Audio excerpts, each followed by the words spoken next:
Seja bem-vindo ao nosso canal Holograma Histórico.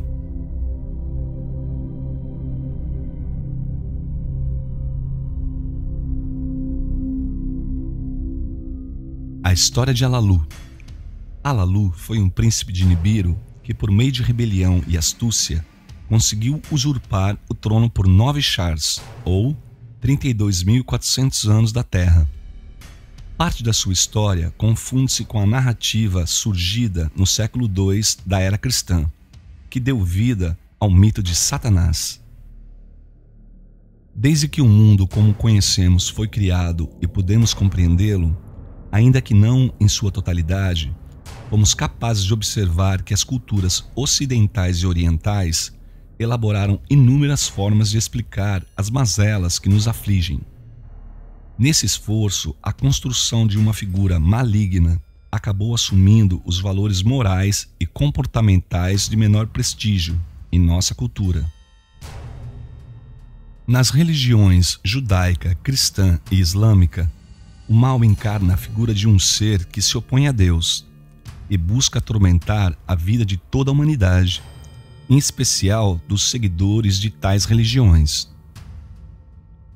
A Bíblia hebraica o menciona como um ser espiritual, um querubim ungido, que tornou-se um opositor ao Criador, que foi jogado ao inferno, Sheol, onde tornou-se um anjo caído. Em uma biblioteca histórica da cidade de Treveris, na Alemanha, há um manuscrito datado entre os anos 800 e 825 d.C., totalmente ilustrado com iluminuras e uma gravura que mostra a luta do arcanjo Miguel contra os anjos rebeldes. São 2 grupos de anjos, os rebeldes e os que permaneceram fiéis a Deus. O interessante é que não há nenhuma distinção entre ambos os grupos, apenas a posição de cada um no quadro. Até o século XI da era cristã, Satanás quase sempre foi retratado com uma aparência humana. Somente a partir deste século é que suas características não humanas começaram a ganhar certa hegemonia no meio da população. Embora ainda sobrevivessem, por esta época, representações de anjos caídos que guardavam proximidade com a figura do homem. A figura mais icônica de Satanás, um ser vermelho, com rabo, chifres e tridente, é uma construção paulatina e gradual, que começa a partir do século XI, por um processo de sistematização dogmática, que tenta reunir em uma síntese tanto a teologia quanto as representações do imaginário social do período, e que ao mesmo tempo vai em socorro das necessidades políticas de uma ordem medieval, que começava a se desfazer. De origem hebraica, a palavra Satanás significa acusador ou adversário. Suas ocorrências mais antigas, portanto, não aludem a uma figura oposta a Deus, muito menos de algo que personifique o mal.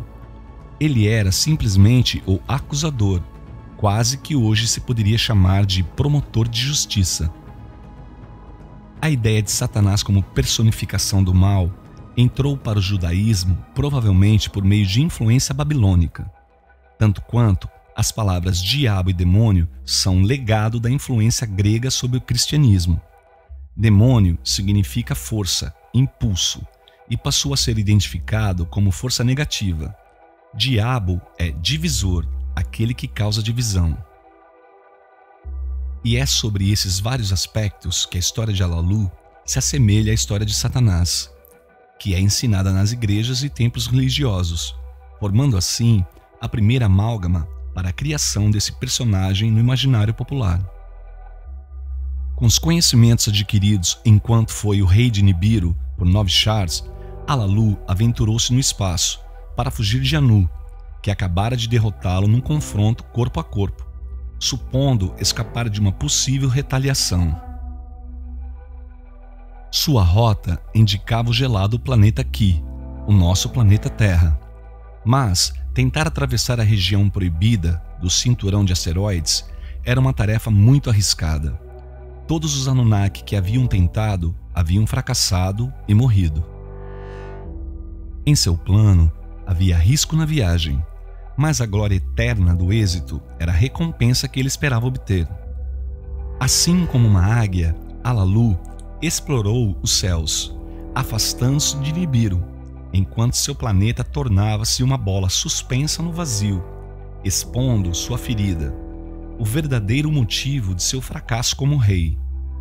Sentimentos como o medo, o remorso e a dúvida, muito conhecidos por todos nós, tomaram conta do coração de Alalu, e ele considerou desistir e regressar a Nibiru. Mas seu espírito audacioso o impeliu a seguir viagem, até encontrar na extensão dos céus o planeta Plutão, ou Gaga, em sumério, e que quer dizer aquele que mostra o caminho, uma espécie de emissário celestial que lhe deu as boas-vindas. Em seguida, ele passou por Netuno, chamado pelos sumérios de planeta Antu, e depois por Urano, chamado de planeta An pelos sumérios. Seguindo o seu destino, Alalu acelerou sua nave e venceu a insidiosa atração de Saturno, o planeta Anshar para os sumérios, com seus anéis brilhantes e de fascinantes cores, até que mais à frente lhe apareceu o gigantesco planeta Júpiter, que os sumérios chamavam de Kishar, com suas tormentas de redemoinhos e relâmpagos. Alalu teve medo, mas avançou assim mesmo, conseguindo escapar. Contudo, a alegria não durou muito tempo, pois mais à frente lhe espreitava o maior dos perigos, o bracelete esculpido, ou o cinturão de asteroides, responsável por destruir várias naves espaciais e aniquilar a vida de muitos Anunnaki que tentaram vencer seus limites. Audacioso e destemido, Alalu precipitou-se contra o bracelete esculpido e disparou seus mísseis contra as rochas, abrindo o caminho em direção à Terra, chamada de planeta Ki pelos sumérios. A Terra estava dividida entre o branco da neve no topo, onde fica o Ártico, e na base, onde fica a Antártida, e azul e marrom entre os extremos, banhada por oceanos, mares e rios, com montanhas, planícies e vales entre eles. Com destreza, Alalu circundou a Terra para discernir sobre o melhor ponto de aterrissagem e lançou um raio que penetra para detectar as interioridades da Terra e descobrir debaixo das águas de cor escura muito ouro. Então ele aterrissou a nave abruptamente, mas o choque fez com que ele perdesse os sentidos por um tempo. Quando abriu os olhos novamente, descobriu que estava vivo, mas isolado num planeta estranho. Contudo, ele havia descoberto o ouro que Nibiru precisava. Foi uma vitória. Com um equipamento apropriado, Alalu mediu o ar do exterior e viu que era compatível. Corajosamente, vestiu-se com uma roupa de mergulho e abriu a porta da nave. Mas, assustado, deteve-se ao ver um resplendor nunca visto em Nibiru. O chão era escuro, o céu era azul e branco. Não havia sons e ninguém apareceu para lhe oferecer as boas-vindas ou espreitá-lo. Alalu estava sozinho em um planeta estranho e possivelmente estava exilado para sempre de Nibiru. Ele pensou em sua família, na esposa e nos filhos. Teve medo, mas sabia como controlá-lo. Então, respirou fundo e decidiu sair da nave, lançando-se nas águas frias do pântano. Não foi muito longe, voltando em seguida para alimentar-se e hidratar-se. Vencido pelo cansaço e pelo sono, adormeceu profundamente. Sem ter a menor noção de quanto tempo dormiu e nem se alguém tinha o despertado, Alalu levantou-se e novamente abriu a porta da nave e saiu, mas dessa vez sem um equipamento de mergulho. O resplendor do exterior o cegava, os raios do sol o afligiam. Colocou uma máscara para proteger seus olhos, pegou sua arma portátil e um material para colher amostras, e foi nadando em direção aos atoleiros. Ao chegar à margem, decidiu colher amostras da água turva, descobrindo que não era própria para o consumo. Decepcionado, afastou-se em direção às colinas, passando por um pomar, com árvores carregadas de frutos, maçãs. Ele parou, seduzido pelo doce aroma, colheu algumas e as comeu, deleitando-se enormemente. Alalu continuou caminhando em direção às colinas, protegendo-se dos raios solares, até encontrar uma laguna, quando colheu novas amostras e viu que a água era boa para se beber. Havia fruta, havia peixes e havia água. Alalu riu uma risada sem fim e se agachou, juntando as mãos em concha, para levar água à boca. Então assustou-se e deu um salto, depois de ouvir um barulho e ver um corpo deslizando pela margem da laguna. Imediatamente ele sacou sua arma portátil e disparou uma rajada de raios que assobiavam. O que se movia se deteve. Alalu aproximou-se para examinar o perigo. A criatura estava morta. Seu corpo era comprido, como uma corda, sem mãos nem pés, mas com olhos ferozes em sua pequena cabeça, e fora da boca pendurava-se uma larga língua. Era algo nunca antes visto em Nibiru, uma criatura do outro mundo. Alalu meditou sobre o animal ser o guardião do pomar, ou ser o dono da laguna. Então, armazenou um volume de água em um cantil, pegou as frutas doces que havia colhido e empreendeu o caminho de volta até sua nave.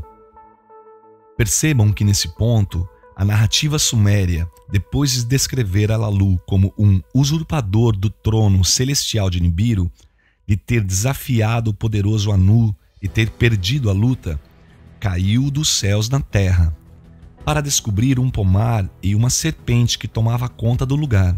Ou seja, muito antes da narrativa bíblica, os sumérios relatavam os fatos acontecidos com Alalu, o primeiro governante sumério da terra naquela região, e que se assemelha em muito com a narrativa do livro do Gênesis.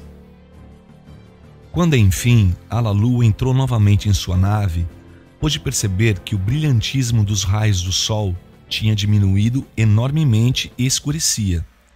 Ele refletiu sobre a brevidade do dia. Dali a pouco, não demorou para elevar-se nos céus uma esfera esbranquiçada.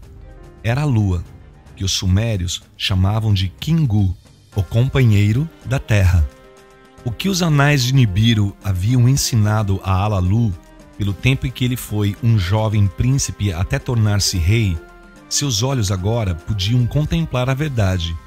Os planetas e suas voltas, o bracelete esculpido, a terra, a lua, tudo fora criado como lhe haviam ensinado. Mas nada disso lhe serviria se ele não encontrasse o único meio de salvação de Nibiru, o ouro. Se era verdade tudo o que aprendera nos anais de Nibiru, que relatavam o princípio de tudo, então era verdade também que as águas que lavavam as veias douradas de Tiamat eram as mesmas águas da terra, e que agora lavavam a metade que lhe compunha, revelando o ouro que ele tanto ansiava. Era preciso encontrá-lo. Com a chegada da noite, Alalu adormeceu, mas no dia seguinte, tão logo os raios solares iluminaram o interior de sua nave, ele acordou e se alimentou das frutas que havia colhido. Pegou sua roupa de mergulho e todo o equipamento que precisava e foi testar em águas mais profundas se os símbolos e números atômicos revelariam o ouro que ele tanto desejava.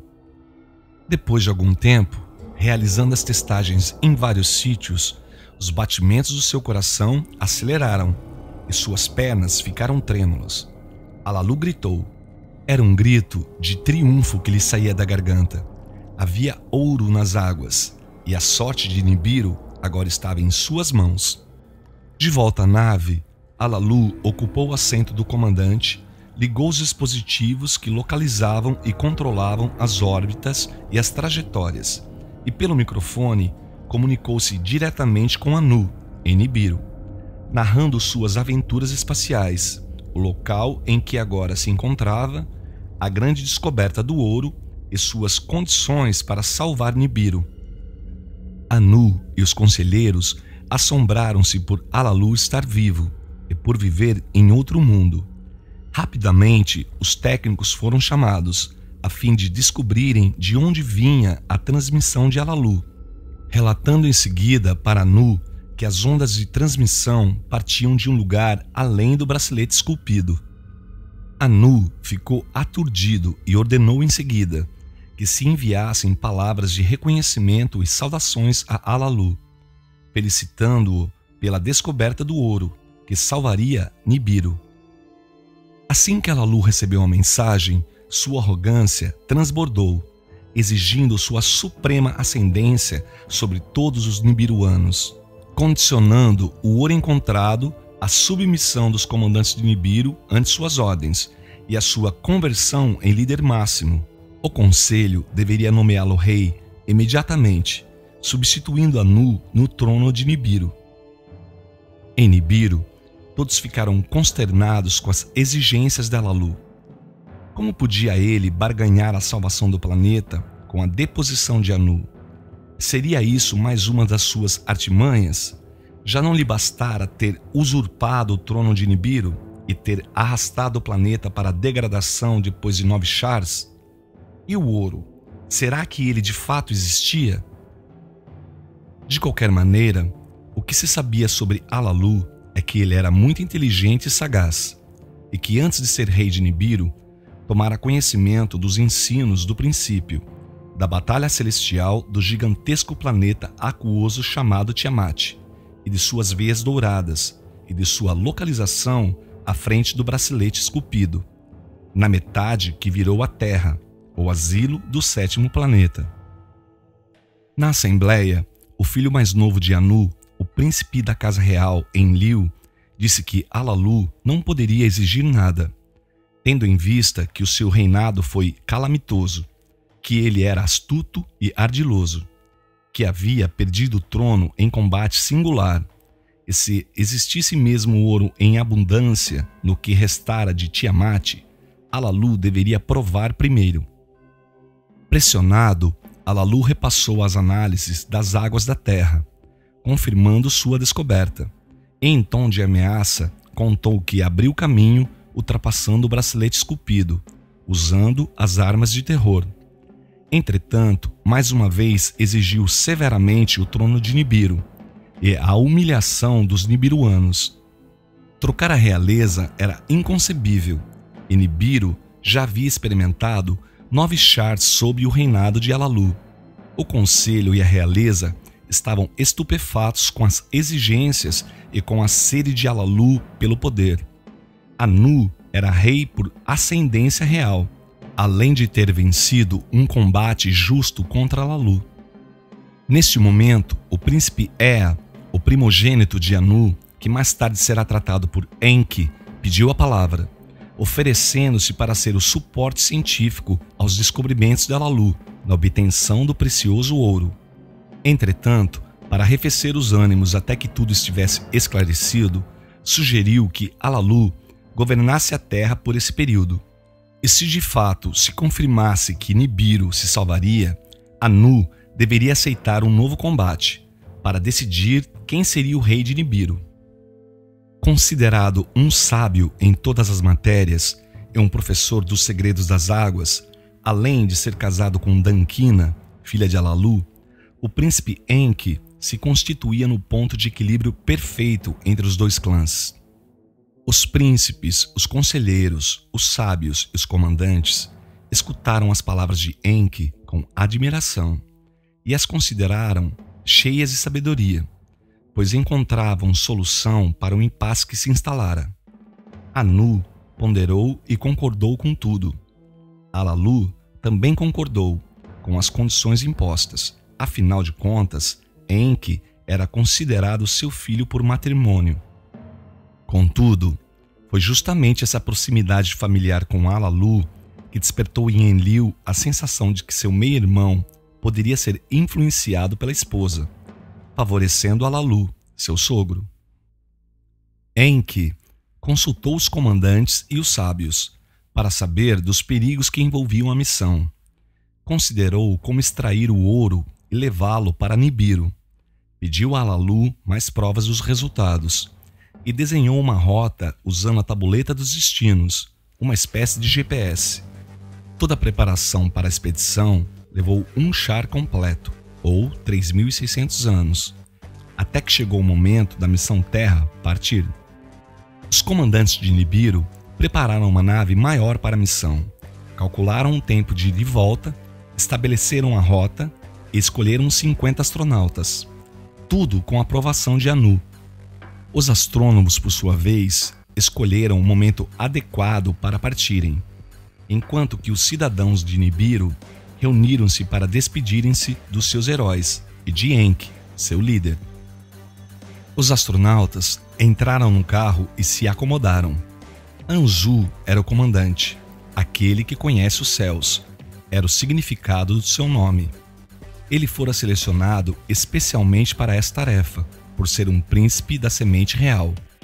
O último a embarcar foi Enki, que antes ficou de joelhos diante de Anu para receber uma bênção de seu pai. Isso nos lembra muito os patriarcas bíblicos, quando davam aos seus filhos uma bênção. Gênesis, capítulo 27, versículo 28 e 29. Anzu deu a partida e guiou a nave com perícia, distanciando-se de Nibiru, seguindo a mesma rota de Alalu. A expedição decidiu parar e abastecer em Marte, chamado de Lamu pelos sumérios.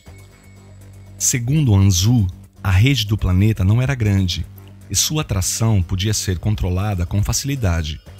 Marte também merecia ser contemplado por ter muitos tons, com suas extremidades brancas como a neve, sua metade avermelhada e seus lagos e rios reluzindo no meio do planeta.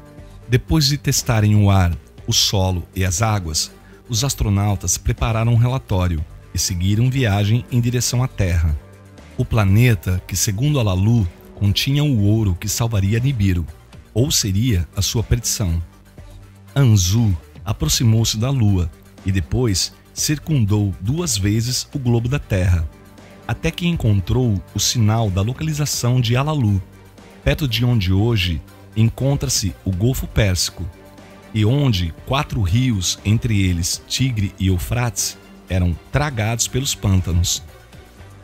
A nave era muito grande e muito pesada, e não havia possibilidade de aterrissá-la em terra firme. Anzu decidiu então aterrissar no oceano. Pelo radiotransmissor, Alalu os cumprimentou e passou as coordenadas de onde estava estabelecido, orientando Anzu a conduzir a nave como um navio, até onde apareciam as terras secas, e a ancorasse antes da chegada do pôr do sol. Enki estava tão ansioso que decidiu atirar-se nas águas sem a roupa de mergulho, nadando até a margem, onde se encontrava Alalu. Alalu o abraçou com força e em silêncio. Dos seus olhos escorreram lágrimas de alegria. Os astronautas, quando chegaram à margem, inclinaram-se para Alalu, em sinal de respeito, tanto por ele ter sido rei em Nibiru, como pelo tamanho de sua descoberta. Se esse comportamento dos Anunnaki chegou aos ouvidos de Enlil, é possível que isso então tenha lhe dado mais motivos para suspeitar que Alalu pudesse influenciar Enki e os astronautas contra Anu. Enki assumiu o comando e determinou que Anzu fizesse contato com Anu em Nibiru, comunicando o sucesso da viagem. Contudo, não demorou muito para o céu ir mudando de um tom azulado para o resplendor do alaranjado, conforme antecipara Alalu. Nem Enki e nem os outros Anunnaki haviam visto o Sol se transformar numa esfera vermelha até desaparecer no horizonte. O temor se apoderou deles, por suspeitarem estar diante de uma grande calamidade. Esse ponto é importante, porque nos mostra que os mesmos Anunnaki que foram e ainda são considerados deuses também estavam limitados intelectualmente diante de um fato novo, que não dominavam completamente o conhecimento. Alalu aproximou-se e os tranquilizou, explicando que tratava-se apenas do pôr do sol, e que isso marcava o fim de um dia na Terra, onde todos eles deveriam aproveitar para descansarem, pois a noite na Terra era muito mais curta do que poderiam imaginar, e o Sol faria sua aparição novamente em apenas 10 ou 12 horas. Deste ponto em diante, veremos que a narrativa suméria certamente serviu de inspiração aos compiladores da Bíblia hebraica, especificamente do livro do Gênesis, quando trataram da criação de tudo, inclusive do homem. A criação, segundo os sumérios, em comparação com a Torá.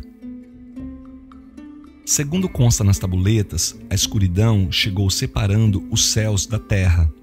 Os relâmpagos romperam a escuridão, os trovões lhe seguiram, os ventos sopraram sobre as águas, as chuvas despencaram dos céus. Eram tormentas de um Deus estranho para todos eles. Os astronautas, muito agitados e com os corações acelerados, decidiram passar a noite na nave, já que a morada improvisada de Alalu não comportava todos eles. Sorriram contentes e deram palmadas nas costas, quando apareceram os primeiros raios de sol, e anoiteceu e amanheceu. Foi o primeiro dia de Enki na Terra. A Torá, Bereshit ou Gênesis, capítulo 1, versículos do 1 ao 5, diz o seguinte: No princípio, criou Deus os céus e a terra, e havia trevas sobre a face do abismo, e o Espírito de Deus pairava sobre a face das águas. Deus fez separação entre a luz e as trevas, e Deus chamou a luz dia, e as trevas noite. Foi o primeiro dia. De acordo com as tabuletas, assim que o dia raiou, Enki refletiu sobre a situação e em como eles deveriam separar as águas doces da água salgada e das águas dos pântanos, para que todos tivessem água potável. Para tanto, ele nomeou o Anunnaki Engur como senhor das águas doces. Alalu levou-os para onde as águas doces se misturavam com as outras águas. Dessa vez, a lagoa estava abarrotada de serpentes. Então, Enki contemplou os pântanos e escolheu o Anunnaki Enbilulu para cuidar dos pântanos, e o Anunnaki Enkidu para cuidar de uma sarjeta e de um dique, orientando-o para que criasse uma fronteira, que detivesse as águas dos pântanos e reunisse as águas das chuvas. Assim, separaram-se as águas de debaixo das águas de acima, separando-se as águas dos atoleiros das águas doces. E anoiteceu e amanheceu. Foi o segundo dia na terra. A Torá, Bereshit ou Gênesis, capítulo 1, versículo 6 a 8, diz o seguinte: E disse Deus: haja um firmamento no meio das águas, e haja separação entre águas e águas. E Deus separou as águas que estavam debaixo do firmamento das que estavam por cima do firmamento. Chamou Deus ao firmamento céu. Foi o segundo dia.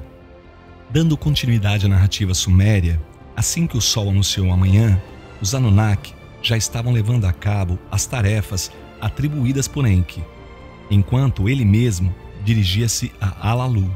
E juntos com o Anunnaki Ismud, foram ao pomar examinar as ervas, as frutas e tudo mais que crescia na horta, segundo sua espécie. Enki perguntava para Ismud, muito instruído, o que distinguia as espécies umas das outras. Depois escolheu o Anunnaki Guru para tomar conta e prover a missão terra de água e mantimentos. E anoiteceu e amanheceu. Foi o terceiro dia na terra. A Torá, Bereshit ou Gênesis, capítulo 1, versículos 9 ao 13, diz o seguinte: E disse Deus: produz a terra relva, ervas que deem semente, e árvores frutíferas, que segundo as suas espécies deem fruto, que tenha em si a sua semente sobre a terra. E viu Deus que isso era bom. Foi o terceiro dia. Para o quarto dia, os sumérios registraram que cessaram os sopros dos ventos e a chuva. Enki, então, decidiu que se construíssem moradas e um acampamento, escolhendo o Anunnaki Kula para se encarregar do molde de tijolos de argila.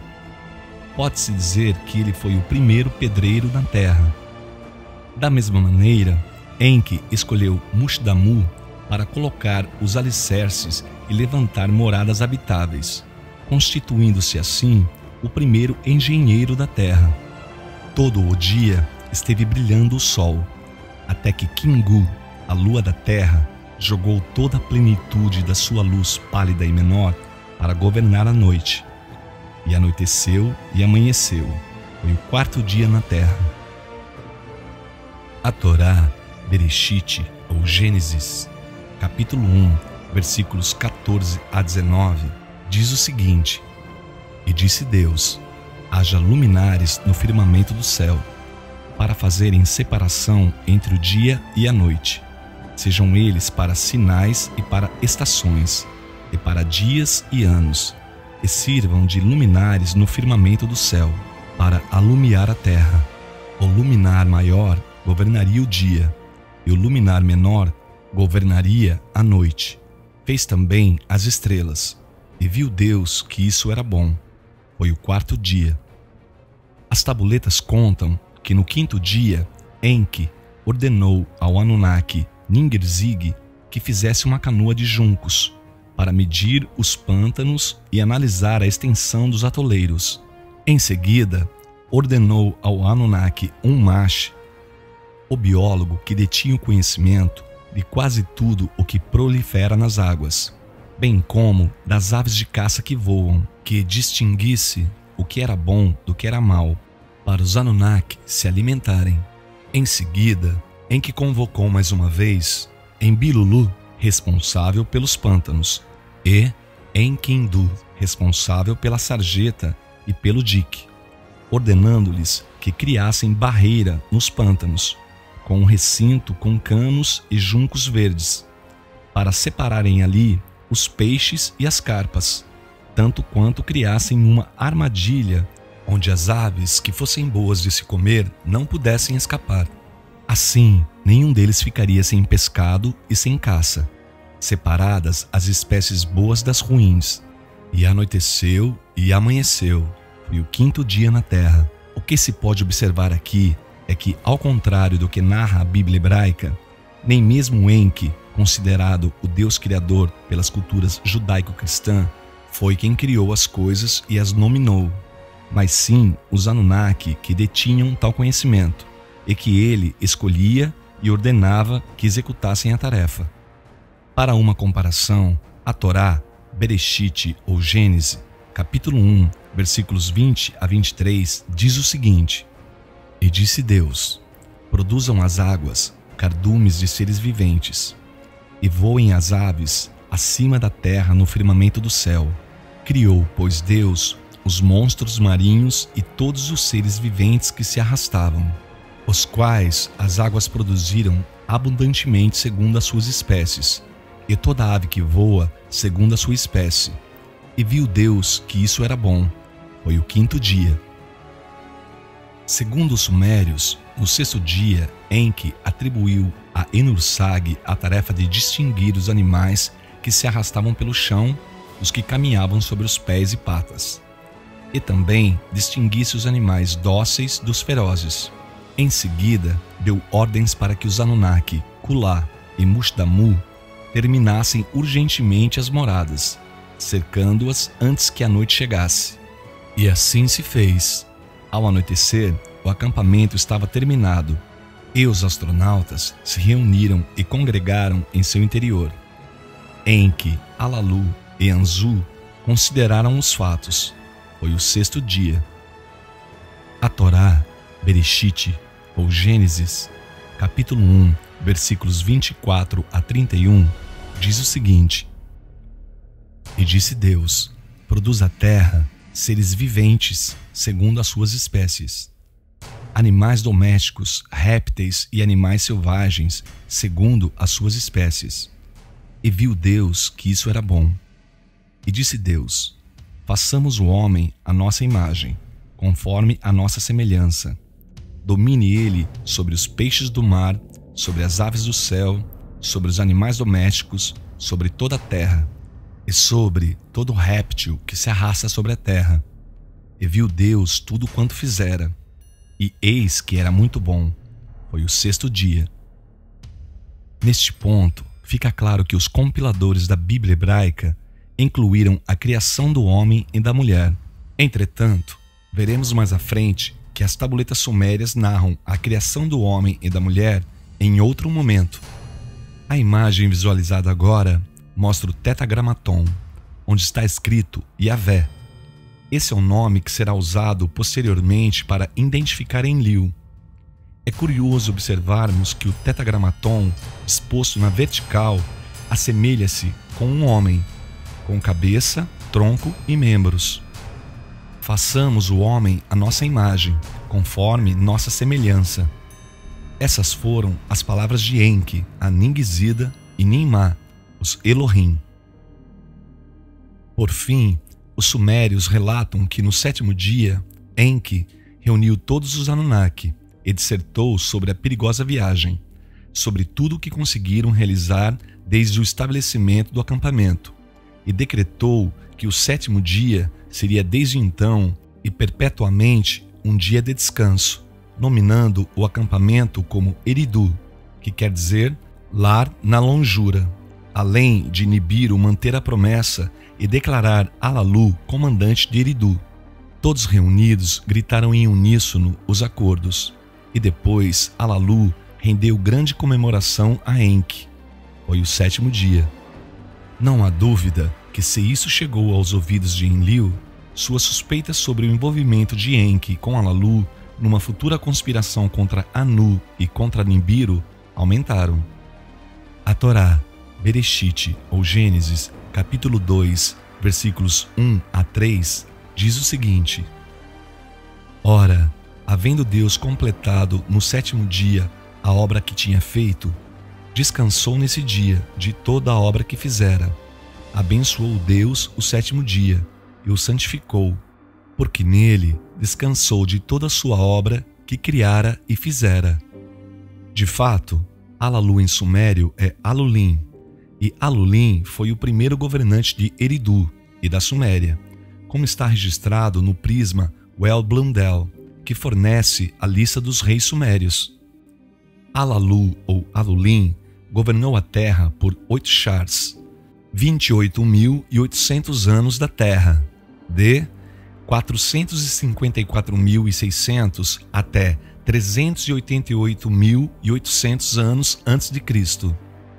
Existem vários documentos sumérios que atestam que Enki, o deus das águas, trouxe a civilização para a Suméria, um pouco antes, ou neste ponto. Da mesma maneira, o decreto de Enki, que instituiu o 7º dia como um dia para se descansar do trabalho, é até hoje celebrado pelos judeus e adventistas, que guardam o sábado, Shabat, como um dia sagrado, onde todo o trabalho é interrompido, para que o homem desfrute da criação de Deus. Assim, o 7º dia, idealizado por Enki, tornou-se um decreto perpétuo, e foi obedecido por todos os Anunnaki, inclusive por Enlil, que ao separar os Enlilitas como seu povo, ensinou-os a guardarem o Shabat para sempre, o que é feito até os dias atuais. Contudo, o que se depreende de tudo que os sumérios deixaram registrado sobre esse dia é que ele foi criado para o homem, e não ao contrário. A imagem visualizada agora mostra 2 triângulos equiláteros, que se unem para representar o equilíbrio entre o céu, Nibiru, e a terra, planeta Ki. Este é o símbolo de Israel. Se Enlil é Yahvé, seria esta uma pista de que, mesmo tendo se afastado para Nibiru, depois da guerra com Marduk, Enlil continua olhando pelos Enlilitas? Se depois do afastamento de Enlil, os Anunnaki que lhe fazem oposição dominaram a Terra, estaria explicada a perseguição contra os Enlilitas até hoje? Será que o desejo de todos os povos conquistarem Israel está relacionado com o desejo dos Anunnaki em impedirem que Enlil volte para sua região e aterrisse no seu espaço-porto que fica em Jerusalém? Conhece-te a ti mesmo e conhecerás o universo e os deuses. Esta foi a frase que o filósofo Sócrates nos deixou, sugerindo uma profunda reflexão. Não percam no próximo vídeo mais esclarecimentos sobre as tabuletas sumérias e sobre Nibiru e os Anunnaki. Se você gostou do canal Holograma Histórico, não se esqueça de curtir e compartilhar.